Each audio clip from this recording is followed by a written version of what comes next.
Olá, queridos irmãos, que Deus os abençoe. Mais uma vez estou aqui para fazer a leitura do Manual de Teologia John Ledley Dugg. Ok? São dois manuais, né? São dois livros, Manual de Teologia e o Manual de Eclesiologia, tá? Esse aqui é o livro 1 e os dois contêm 8 livros, ok? Nós estaremos aqui lendo hoje o apêndice 1, que fica logo depois do capítulo 2 do primeiro livro. Apêndice 1, origem e autoridade da Bíblia, ok? Vamos lá. Antes de nós começarmos a ler, eu peço que você acompanhe a minha oração, para que assim o bom Deus possa estar nos dando discernimento e sabedoria, para que possamos absorver tudo aquilo que for para a nossa edificação. Amém? Oremos. Querido Deus, nosso Pai Todo-Poderoso, Criador do céu e da terra, te agradecemos por mais um dia de vida, de saúde e paz, por mais uma leitura. Pai amado, em nome de Jesus, eu te agradeço, meu Deus, por essa obra ter chegado em minhas mãos, que ela seja, meu Deus, para edificar não somente a mim, mas todos aqueles, meu Pai, que acompanham essa leitura. Em nome de Jesus, eu te agradeço hoje, amanhã e sempre, por tudo que tem nos proporcionado. Amém. Glória a Deus. Bom, apêndice 1, origem e autoridade da Bíblia. Vocês não estranhem aí minha cara de cansaço de sono, é porque eu estou gravando geralmente 10h30, 11 da noite, tá? Então vamos lá. Apêndice 1, origem e autoridade da Bíblia. Vamos ver o que tem pra gente aqui, né? Origem.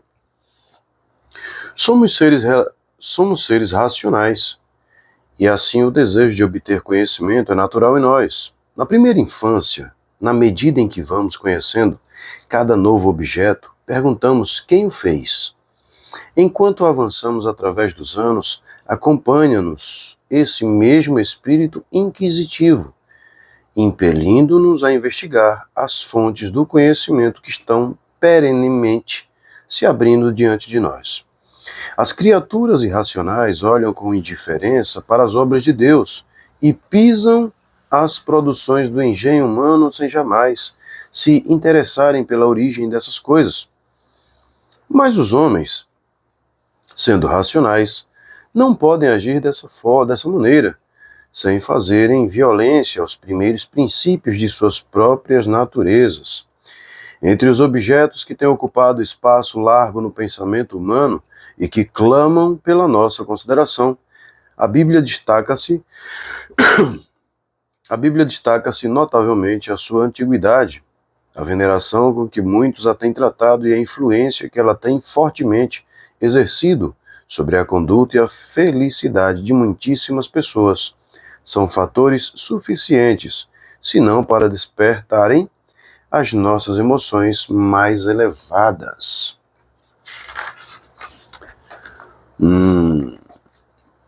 Pelo menos para atraírem a nossa curiosidade, excitando em nós o desejo de conhecer a sua origem e o seu verdadeiro caráter. Somos seres morais. A Bíblia chega até as nossas mãos como uma regra de conduta. A reivindicação estabelecida para a Bíblia é de que ela trata do mais elevado padrão de moral, e suas determinações não admitem qualquer apelo. Por conseguinte, estamos sob a mais estrita obrigação de examinar as bases dessa reivindicação. Se a Bíblia diz a verdade, somos mesmo seres imortais. Os filósofos pagãos conjecturaram que o ser humano talvez fosse imortal, e os incrédulos têm professado crer nessa realidade. Porém, se excluirmos a Bíblia, não disporemos de nenhuma fonte indubitável de conhecimento que se manifeste sobre esse particular. No entanto, trata-se de uma questão da mais urgente importância. Se somos seres imortais, os nossos interesses vão além do sepulcro e transcendem a todos os nossos interesses da presente vida. Que insensatez é rejeitar a única fonte informativa sobre esse importante tema. Além disso, se temos tais interesses pelo mundo futuro, não dispomos de qualquer outros meios para sabermos como garanti-los, exceto através da Bíblia.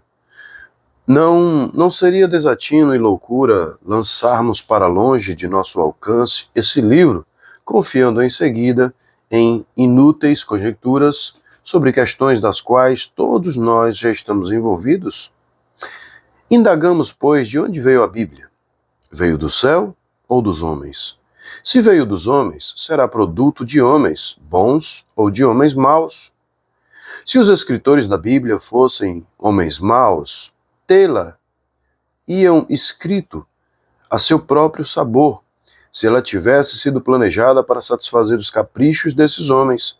Agradaria a homens de caráter semelhante. No entanto, a Bíblia não é um livro deleitável aos homens maus. Antes, eles a odeiam. Seus preceitos são demasiadamente santos para eles, suas doutrinas são por demais puras, suas denúncias contra todas as formas de iniquidade são sobremodo terríveis. Ela não foi escrita de modo algum conforme o gosto de tais homens. Existem homens que dão grande valor às Escrituras, que estudam atentamente as suas páginas com deleite, que recorrem a elas em todas as suas perplexidades e tristezas, em busca de conselhos que os orientem e de instruções que os tornem sábios. Homens que valorizam as suas palavras mais do que ao ouro e que se banqueteiam com elas como seu alimento preferido. Porém, quem são esses homens? São aqueles que detestam todo o engano e toda a falsidade. São pessoas que esse livro santo tem transformado de homens iníquos e viciados em homens puros e santos. Portanto, é impossível que a Bíblia tenha sido produzida por homens ímpios. Resta determinar se a Bíblia se originou no céu ou se somente da parte do homem, de homens bons. Uma corrente tão pura não pode proceder de uma fonte corrompida. Se os escritores da Bíblia foram homens bons, não haveriam de querer enganar-nos propositalmente. Por isso, examinemos o relato deles a respeito da origem da Bíblia. Toda a Escritura é inspirada por Deus. 2 Timóteo capítulo 3, versículo 16. Se alguém se considera profeta ou espiritual, conheça ser mandamento do Senhor o que vos escrevo. 1 Coríntios 14, 37. Temos assim tanto mais confirmada a palavra profética que fazeis bem em atendê-la, como uma candeia que brilha em lugar tenebroso, até que o dia clareie e a estrela da alva nasça em vossos corações, sabendo primeiramente isto, que nenhuma profecia da Escritura provém de particular elucidação. Porque nunca jamais qualquer profecia foi dada por vontade humana. Entretanto, homens santos falaram da parte de Deus, movidos pelo Espírito Santo. 2 Pedro, capítulo 1, versículo 19 e 21.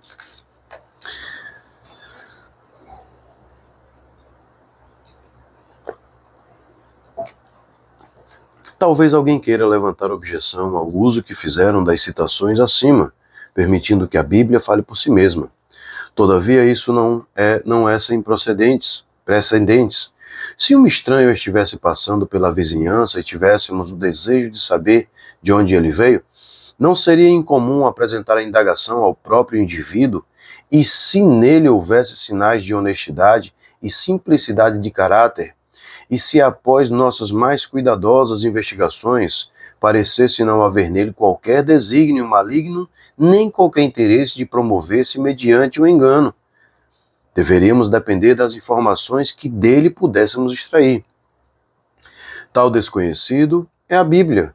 Há motivo para não dependermos do testemunho que ela nos dá acerca de si mesma? Na verdade, a Bíblia não é nenhum desconhecido.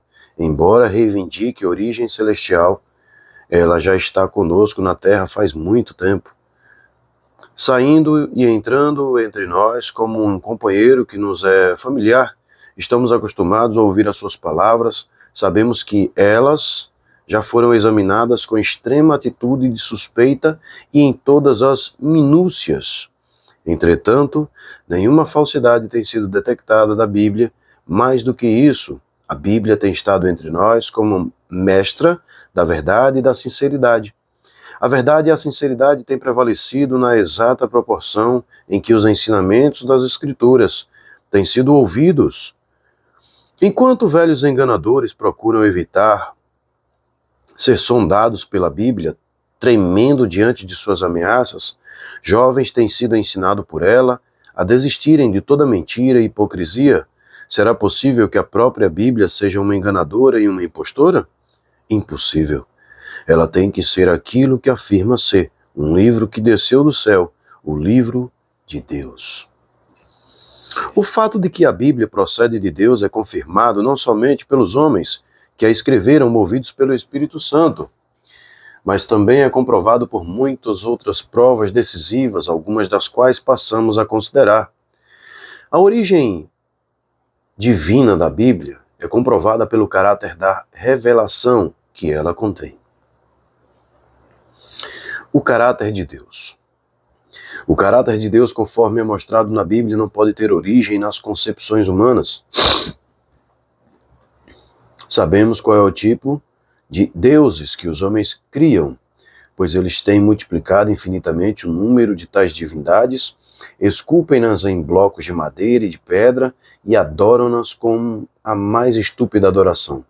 Mas essa ainda não é a mais aviltante e abominável idolatria da qual os homens se têm feito culpados. A sua vã imaginação amolda deuses ainda mais vis do que esses. Os ídolos de madeira ou de pedra podem assumir forma de pássaros, de quadrúpedes e de répteis. Mas a divindade que obtém a sua origem, a imaginação dos homens são dominadas por paixões e propensões mais do que bestiais. Esses são os objetos que os homens adoram com laboriosa e dispendiosa devoção. Deixe que uma pessoa qualquer visite os templos pagãos, observe as horrendas cerimônias que ali se desenrolam, estude o caráter das divindades ali adoradas e então pergunte-lhe se esses deuses e o Deus da Bíblia podem ter tido uma só e comum origem. Alguns contestadores talvez aleguem que as divindades a que nos referimos pertencem às tribos não civilizadas. E daí? Os deuses das mais civilizadas nações, porventura, foram melhores do que esses? Quais eram as divindades veneradas pelos antigos gregos e romanos, inclusive pelos seus sábios e filósofos, cujos talentos e gênio têm sido admirados em cada século? Júpiter, o Optimus Maximus, deles o maior e melhor de todos era um monstro criminoso. Vênus, Baco, Mercúrio, Marte e todo o resto de suas divindades eram companheiros apropriados daquele primeiro. Tais deuses eram os patronos e grandes exemplos do vício. O incrédulo Russell descreveu corretamente o caráter dessas divindades ao afirmar: Lance os seus olhos por todas as nações, sobre a história de todas as nações, em meio a tantas superstições desumanas e absurdas, em meio àquela prodigiosa diversidade de maneiras e de caráteres. Você descobrirá que por toda parte os mesmos princípios e distinções de moral boa e má. O paganismo no mundo antigo realmente produziu divindades abomináveis, que na terra teriam sido repelidas e punidas como monstros, o que ofereceram como quadros de felicidade suprema, tão somente crimes a serem cometidos e paixão a serem saciadas. Mas o vício armado com essa autoridade sagrada desceu em vão da sua morada infernal, pois encontrou no coração do ser humano um instinto moral capaz de repeli-lo. A continência de Xenócrates era admirada por aqueles que celebravam os festins debochados de Júpiter. A casta Lucrécia adorava a impúdica Vênus. O mais intrépido dos romanos oferecia sacrifícios ao deus Medo. As mais desprezíveis divindades eram servidas pelos homens mais virtuosos. A voz santa da natureza, mais potente do que a voz dos deuses, fazia-se ouvir. Era respeitada e obedecida na terra, chegando a parecer ter banido para o confinamento do céu, por assim dizer, primeiramente a culpa e em seguida os culpados. Avizinhemo-nos agora do panteão romano e estudemos o caráter das inúmeras divindades romanas. Depois que a incredulidade estiver reconhecendo que essas divindades são monstruosas, mas muito depravadas do que os próprios homens e que exerciam uma influência corruptora sobre a sociedade humana, deveríamos convidá-la a estudar o caráter de Jeová, o Deus da Bíblia. O Espírito cuja forma não pode ser representada, um ser cujos olhos não podem contemplar a iniquidade glorioso, em santidade temível em louvores, que opera maravilhas, e que requer ser adorado na beleza da santidade, que a incredulidade se poste ao lado de Moisés, na fenda da rocha, e ouça o Senhor Deus a proclamar o seu nome, Senhor, Senhor, Deus compassivo, clemente e longânimo, e grande em misericórdia e fidelidade, que guarda a misericórdia em 1000 gerações, que perdoa a iniquidade, transgressão e o pecado, ainda que não inocente ou culpado. Êxodo 34, versículos 6 e 7. Sem a menor sombra de dúvida, a incredulidade inclinará a cabeça em atitude de reverência e confessará que essa é a voz de Deus. A narrativa sobre a vida e o caráter de Cristo, conforme podemos lê-la nos Evangelhos, não é uma ficção da inventividade humana. A introdução do cristianismo, a sua existência no mundo, as perseguições que teve de enfrentar, a sua propagação apesar de toda a oposição e a influência que o cristianismo tem exercido sobre as nações e os governos, estão totalmente entrelaçados com a história dos últimos 1900 anos, de tal maneira que, se esses particulares da história cristã fossem fábulas, teríamos de duvidar da história inteira. As evidências sobre a existência de homens como Alexandre ou Júlio César não são tão abundantes como as que comprovam a existência de Jesus Cristo, o qual surgiu em cena no tempo e no local mencionados nos Evangelhos. As narrativas sobre a sua vida, os seus sofrimentos, sua morte e ressurreição, conforme as encontramos nos escritos de Mateus, Marcos, Lucas e João, chegaram até nós com todos os sinais de uma história autêntica. Nem o mínimo vestígio de fraude pode ser detectado nessas narrativas. A admirável simplicidade dos escritores sagrados, o engenho que eles demonstraram ao relatar as falhas e debilidades do seu próprio caráter, a maneira simples como retrataram as sublimes virtudes de seu mestre e registraram as estupendas realizações dele, assim como o modo desapaixonado com o qual descreveram o cruel tratamento por ele recebido das mãos de seus perseguidores e homicidas. Todas essas considerações estampam a veracidade dessas narrativas com o selo de uma certeza que desconhece sombra de dúvida. Acresça-se no fato de que os apóstolos contavam com meios suficientes para conhecerem a veracidade dos fatos que historiavam. Eles confirmaram a sinceridade de sua fé ao suportarem torturas e até a própria morte.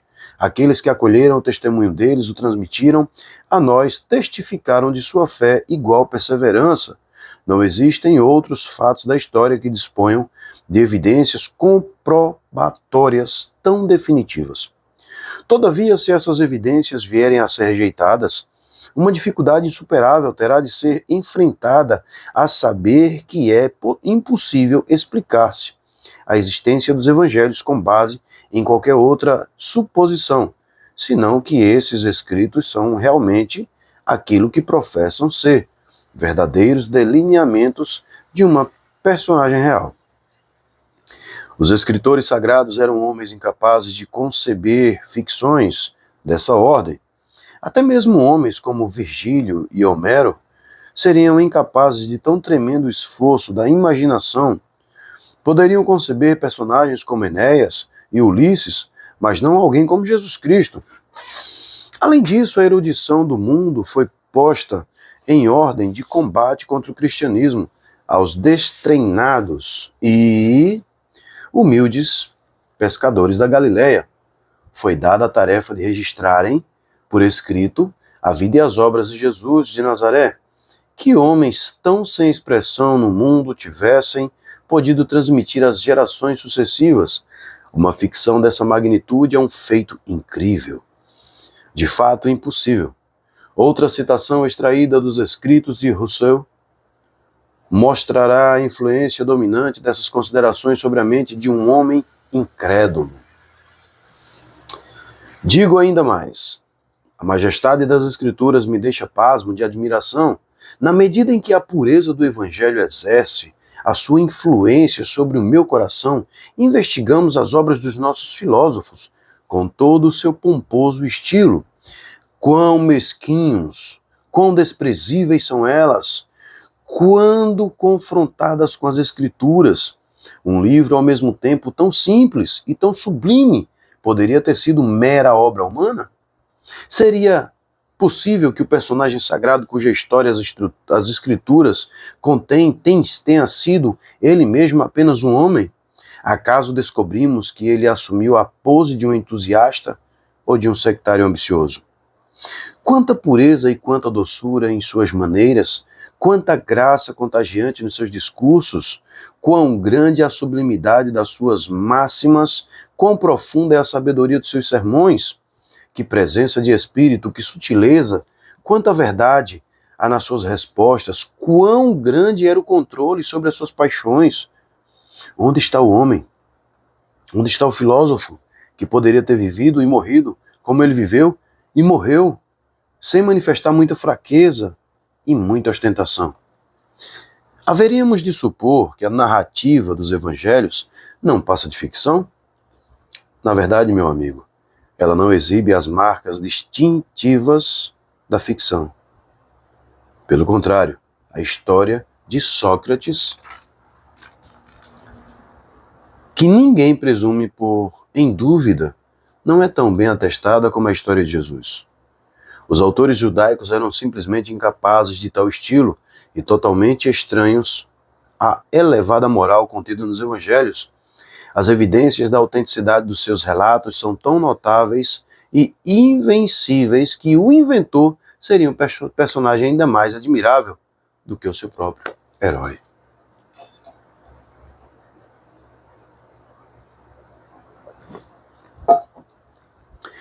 Se os evangelhos expõem um relato autêntico e veraz sobre Jesus Cristo, ele foi realmente um mestre que desceu do céu.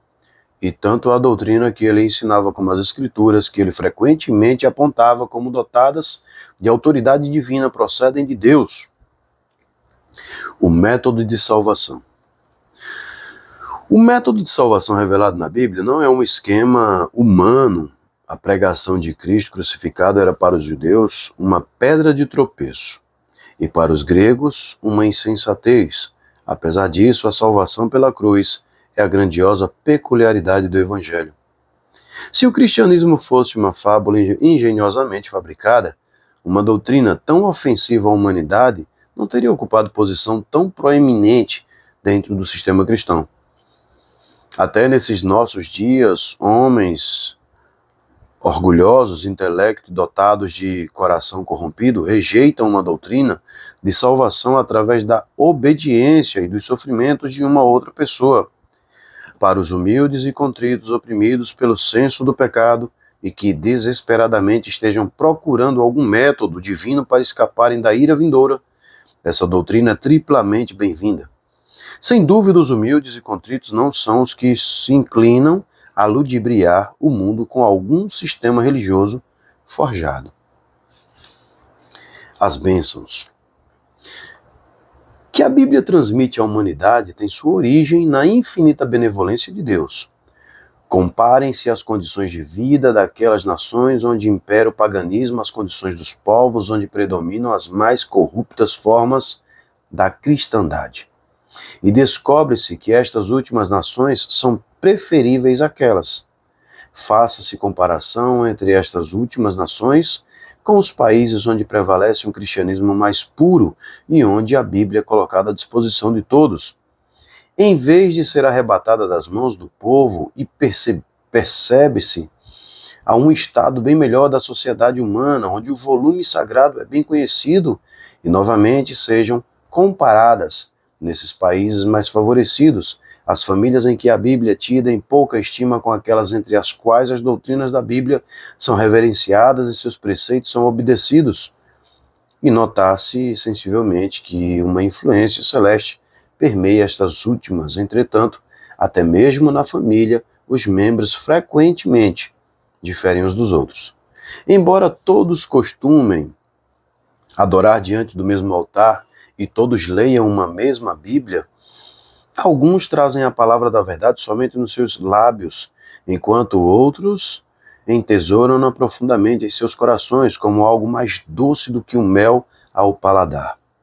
Quanta elevação de caráter, quão grande, pura e sem mancha é a bem-aventurança de quem desfruta esses últimos.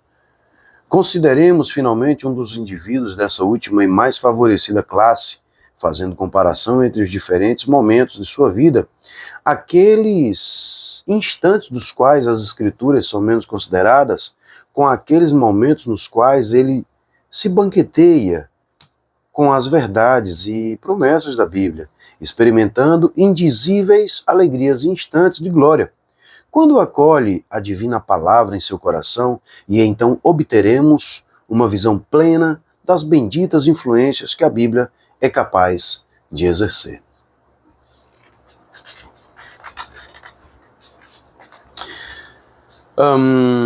Sabemos que o sol é a fonte de luz e calor, que tudo fica tenebroso e frio quando seus raios estão encobertos. Também sabemos que a luz e o calor aumentam na proporção exata da proximidade do sol.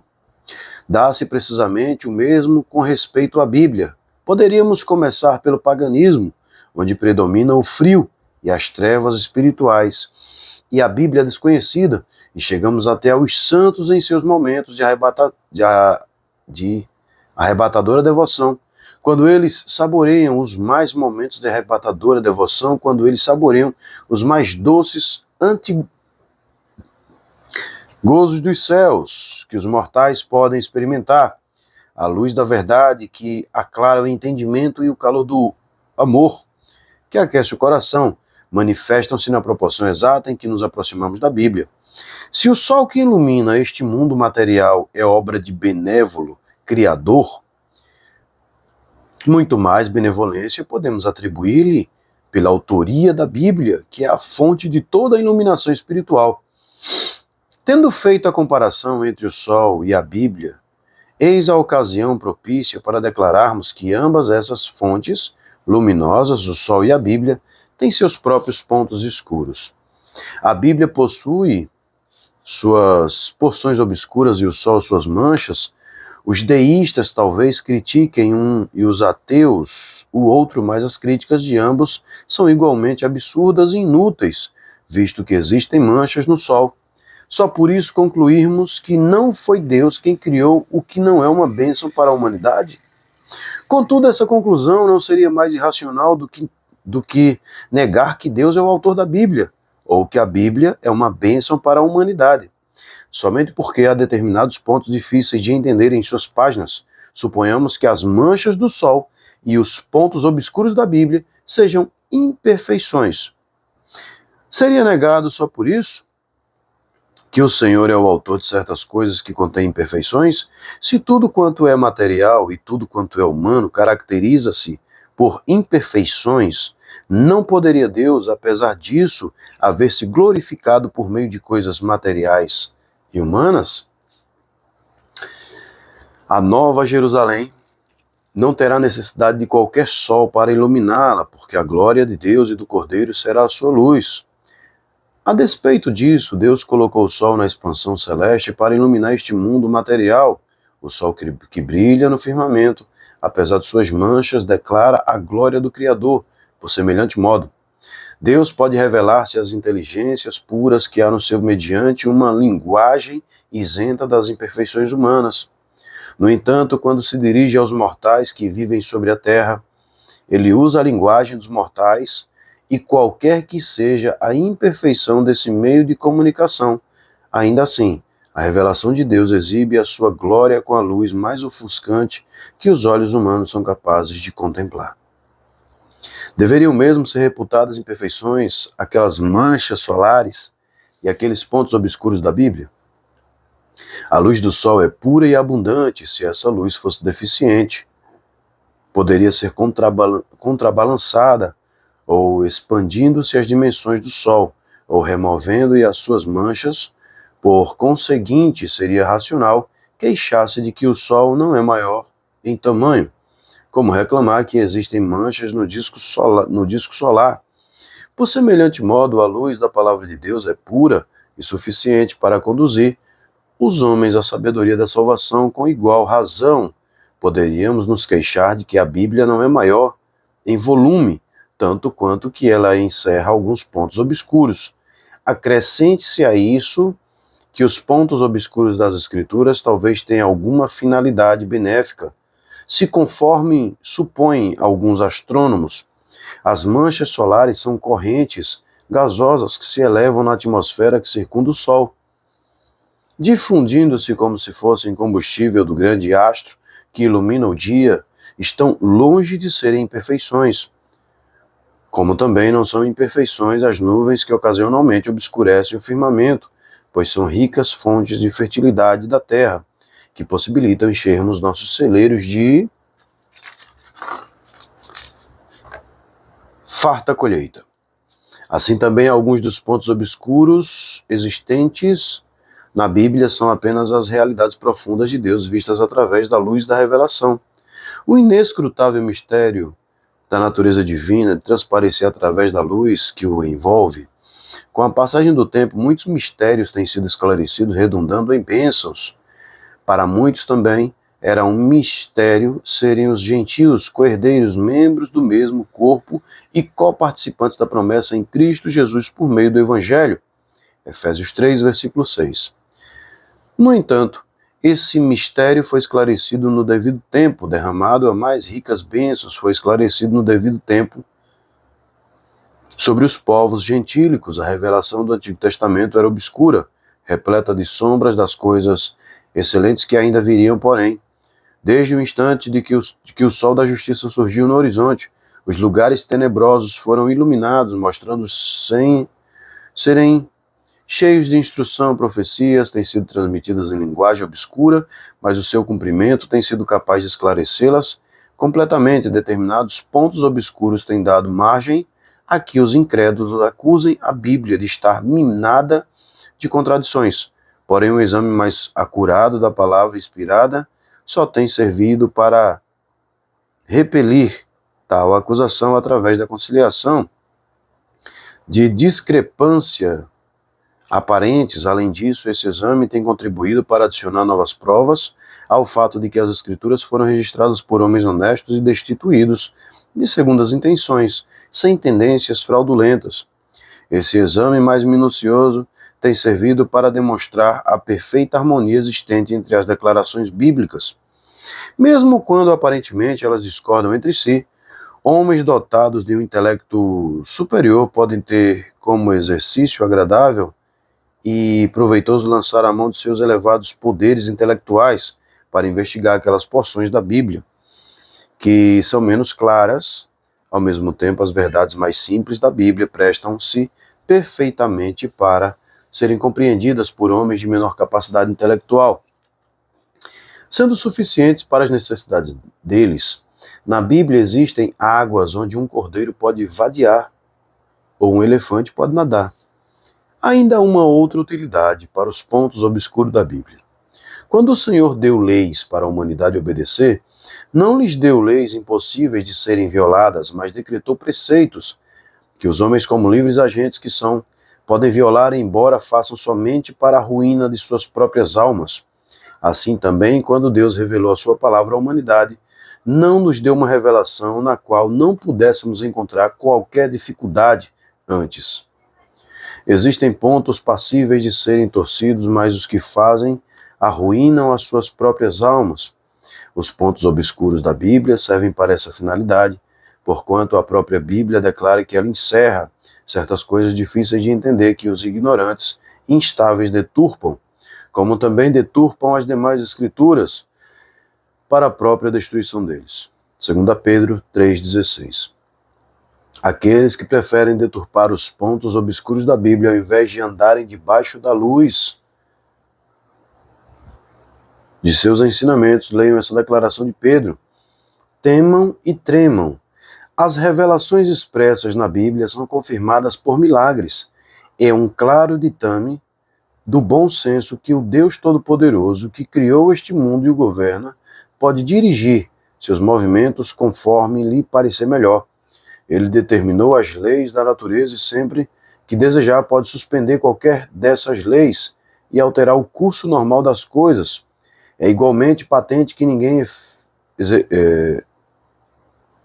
excetuado o alto da natureza capaz de efetuar tais modificações, segue-se que os milagres, quando ocorrem em confirmação a alguma revelação que afirma ser proveniente do céu, trazem em si mesmos o selo da onipotência divina.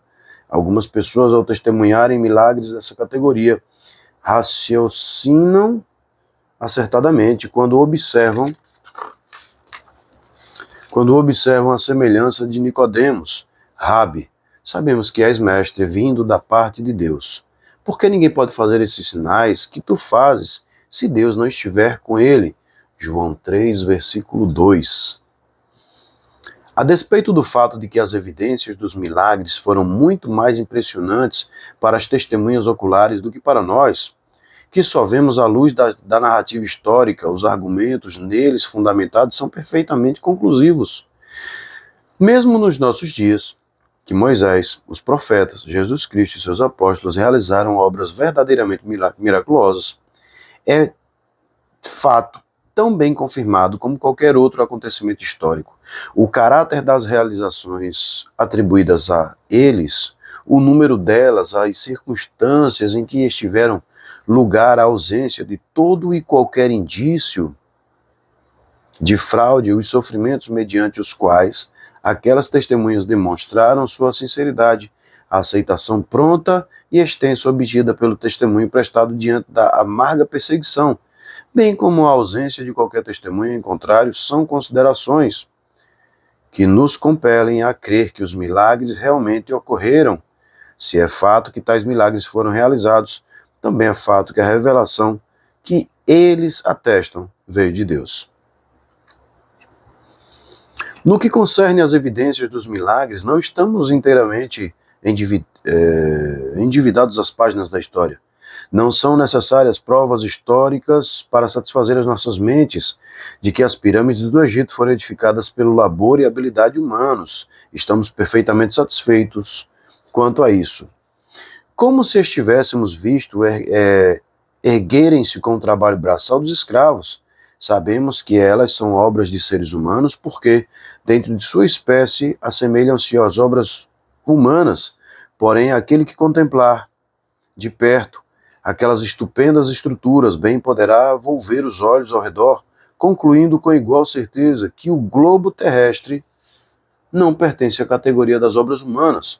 Igualmente, quando consideramos algum sistema de mitologia ou filosofia pagã, podemos ficar perfeitamente convencidos de sua origem humana, porque tais sistemas trazem em si mesmos todas as características do evangelho, do engenho humano. Porém, quando examinamos a Bíblia, bem como a religião que ela introduziu no mundo, podemos ter a mais serena certeza de que a origem delas é sobre-humana. Um sistema destituído de tudo quanto o tornaria atrativo para a mente carnal e afirma ser confirmado por sinais, prodígios e vários milagres, Hebreus 2, versículo 4. Não poderia obter na ausência de tais milagres de acordo com o curso natural das coisas, crédito fácil e extensivo entre os seres humanos, tornando-se firmemente estabelecido na confiança deles. A ampla propagação do Evangelho sob tais circunstâncias deve em si mesma ser considerada um milagre. Para o presente argumento não tem a mínima importância se o milagre foi realizado diante dos olhos daquele que acolheu a doutrina ou se foi realizado na sua mente para incliná-lo a acolher tal doutrina em quaisquer dessas alternativas. Hoje, um grande milagre é saber a interposição do poder de Deus. Essa interposição demonstra bem claramente que a doutrina cristã procede de Deus. As profecias. As profecias expressas na Bíblia devem ter sido origem de uma presciência infalível, isso é comprovado pelo seu cumprimento cabal. Na presença de Nabucodonosor, a orgulhosa cabeça do Império Babilônico. Então, no auge de seu esplendor e glória, Daniel profetizou que o seu império cederia lugar diante de 3 outros impérios, os quais levantariam depois do Império Babilônico. Daniel 2, 39 e 45. A sucessão de impérios babilônicos, medo-persa, greco e romano é mais amplamente descrita um pouco mais adiante em outra profecia de Daniel, juntamente com uma série de eventos que se prolonga até os nossos próprios dias. Daniel 7, versículo 12. Mais que um século antes da época de Daniel, o profeta Isaías predisse, Isaías 21, 9, 45, 1 ao 3, que os persas derrubariam a Babilônia, embora a Pérsia fosse uma nação débil e obscura ao tempo daquela profecia. Isaías chegou ao mesmo tempo a predizer o nome do líder persa, até a maneira pela qual ele entraria na capital do Império Babilônico, ou seja, através dos portões da cidade, os quais, devido a uma determinação especial da providência divina, foram, por descuido, deixados abertos pelos babilônios durante uma festa de bebedeiras. Outros profetas ainda preveniram a destruição final das cidades de Babilônia, Jeremias 5, 51, e Nínive, Naum 1 e 3. A destruição da antiga cidade de Tiro pelas tropas de Nabucodonosor, em Ezequiel 26, 7, versículo 11, assim como mais tarde ainda a destruição de Tiro insular pelas forças de Alexandre o Grande, Ezequiel 27, 32, e até mesmo o declínio e estado atual do Egito, Ezequiel 29. Antigamente, a mais soberba de todas as nações do mundo, todas essas profecias foram entregues quando os eventos preditos eram altamente improváveis, quando dificilmente seu cumprimento poderia ter sido antecipado pela sagacidade humana. A despeito disso, a história e os relatos dos viajantes confirmam o cumprimento à risca dessas predições bíblicas. Muitos outros exemplos similares envolvendo profecias cumpridas poderiam ser facilmente acrescidos. As profecias concernentes ao povo judeu são especialmente notáveis, e nós nos referimos a elas com tanto maior satisfação, porque até certo ponto o leitor possivelmente tem algum conhecimento pessoal dos fatos previstos.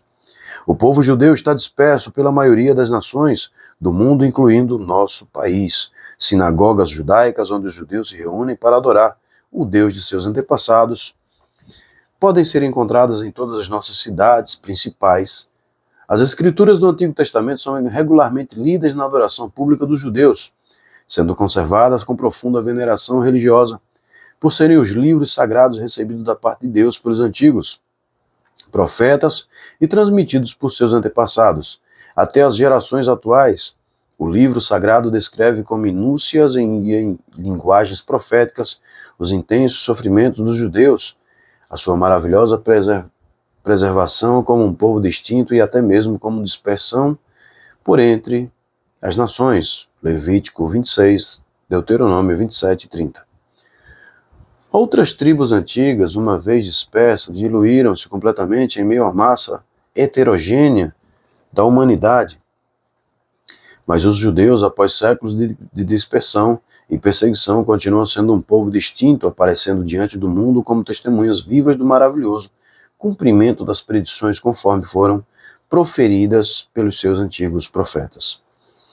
Os escritos sagrados dos judeus não apenas encerram predições sobre a dispersão, os sofrimentos e a preservação admirável desse povo, mas também fornecem explicações para tão extraordinários acontecimentos. O livro santo descreve uma aliança que foi estabelecida entre a nação e o Deus a quem adoram. Seus registros demonstram que os judeus violaram repetidas vezes esse pacto, firmado com o Senhor. Tendo sofrido a cada vez a pena imposta por Deus, a narrativa da nação judaica ilustra como Deus trata os seus judeus em conformidade com as estipulações daquela aliança. Já uma vez, antes como castigo por suas infidelidades, os judeus tinham sido expulsos de sua terra para o cativeiro durante um período de 70 anos. Não obstante, foram preservados e trazidos de volta à terra de Israel. As declarações proféticas expressas no seu volume sagrado explicam que a atual dispersão e sofrimentos igualmente são consequências da rebeldia, mas que a sua atual preservação é um prenúncio de mais uma restauração.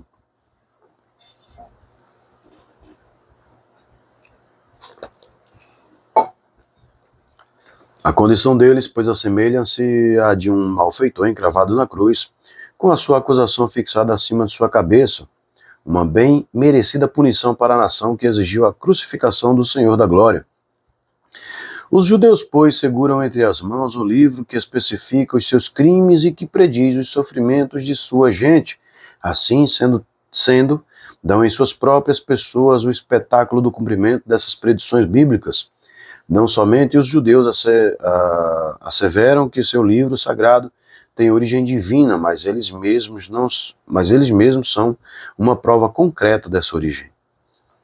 Os judeus também podem ser convocados como testemunhas acerca do Novo Testamento, que rejeitam bem, como acerca do cristianismo, do qual eles abominam, qual o seu tão hediondo crime, que fez com que se prolongassem sua dispersão e os seus sofrimentos milenares.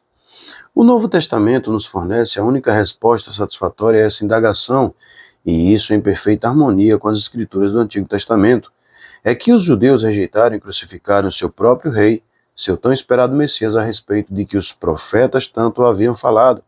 Fora predito que o Messias apareceria antes que a tribo de Judá viesse a extinguir-se como nação ou deixasse de contar com um governo próprio. Gênesis 49, versículo 10. Antes que o segundo templo de Jerusalém fosse destruído, em Ageu 2, 7, 9, e 490 anos depois de Ciro haver decretado a reconstrução de Jerusalém, Daniel 9, 24, 27, foi exatamente na época marcada que Cristo apresentou-a publicamente e declarou ser o Messias, tendo fornecido as mais conclusivas provas de que viera da parte de Deus. No entanto, tal como os profetas haviam predito, eles rejeitaram o Messias, Isaías 53, 3, e aliaram-se a governantes gentios a fim de destruí-lo, no Salmo 2, versículo 1 e 2. O seu ódio por Jesus Cristo, mesmo em face das próprias Escrituras, constitui o crime pelo qual sofre. O sofrimento dos judeus prova que Jesus era o Messias e que o cristianismo tem origem divina. O Novo Testamento encerra várias predições, Mateus 24, Marcos 13 e Lucas 21, que têm tido cumprimento exato, tais como a destruição da cidade de Jerusalém, as calamidades que têm acometido os judeus e sua dispersão e preservação, as perseguições desfechadas contra o cristianismo, a propagação do cristianismo por toda a face da terra e a apostasia, segundo a Tessalonicenses 2, 3, 12, 1 João 2,18 e 1 Timóteo 4, versículo do 1 ao 3. Além dessas, existem ali diversas outras predições que se cumprirão no devido tempo acerca da conversão dos gentios, da restauração dos judeus e do estado milenar da igreja. Quando todos esses eventos profetizados se tiverem cumprido, ficará completa a evidência profética que mais e mais se vão acumulando. Concluindo a investigação do terreno da origem da Bíblia, podemos expressar nossa admiração e veneração pela maravilhosa providência divina, que tem feito dos próprios adversários do Senhor os preservadores da sua revelação e as suas testemunhas. Os judeus que foram os assassinos dos profetas e que exigiram a crucificação do próprio Filho de Deus, têm sido os veículos da preservação e transmissão das Escrituras do Antigo Testamento, e agora são testemunhas diante do mundo inteiro da origem divina desses documentos sagrados e da veracidade das predições ali contidas. Até a Igreja Católica Romana, considerada por muitos como o grande anticristo, O homem do pecado, embriagado com o sangue dos santos, tem ajudado a transmitir as escrituras do Novo Testamento e, atualmente, fornece da mesma dupla maneira o seu testemunho referente a essa porção do volume sagrado. Os próprios incrédulos e escarnecedores são forçados a se tornarem testemunhas inconscientes nas páginas da Bíblia, e é predito o aparecimento desses zombadores. Com o seu coração corrompido, do qual, e não de algum juízo sombrio, procedem as suas zombarias. Tudo isso ali é retratado com uma exatidão, uma habilidade que nos deixam atrever a presença do divino autor, aquele que sonda os corações dos homens, a palavra que é viva e eficaz, e mais cortante do que qualquer espada de 2 gumes, e penetra até o ponto de dividir alma e espírito, juntas e medulas, e apta para discernir os pensamentos próprios do coração, Hebreus 4, versículo 12, necessariamente tem de ser a palavra de Deus, a própria linguagem relutante dos incrédulos, como no caso de Rousseau. Algumas vezes é constrangido a prestar o seu testemunho audível em outras oportunidades, quando o perigo ameaça ou a morte se aproxima, o estado de alarme e terror em que vêm os infiéis divulga a verdade de que a rocha deles não é a nossa rocha, sendo eles mesmos os juízes. Infeliz, incrédulo, existe mesmo Deus? Você possui uma alma imortal? Enquanto você, com indômita coragem, não puder responder negativamente a ambas essas indagações, não deveria querer desvencilhar-se da Bíblia, o livro de Deus, à luz da imortalidade. Bom, nós finalizamos aqui. Nós finalizamos o apêndice somente. Deixa eu olhar aqui, viu? Para falar para você. A origem. Nós finalizamos aqui o apêndice na parte origem, porque origem e autoridade. Amanhã irei trazer aqui a leitura do final do apêndice aqui da autoridade, ok? Que Deus os abençoe com muita saúde e paz. Grande abraço e até a próxima, se Deus quiser. Amém? Grande abraço, fiquem com Deus. Fui.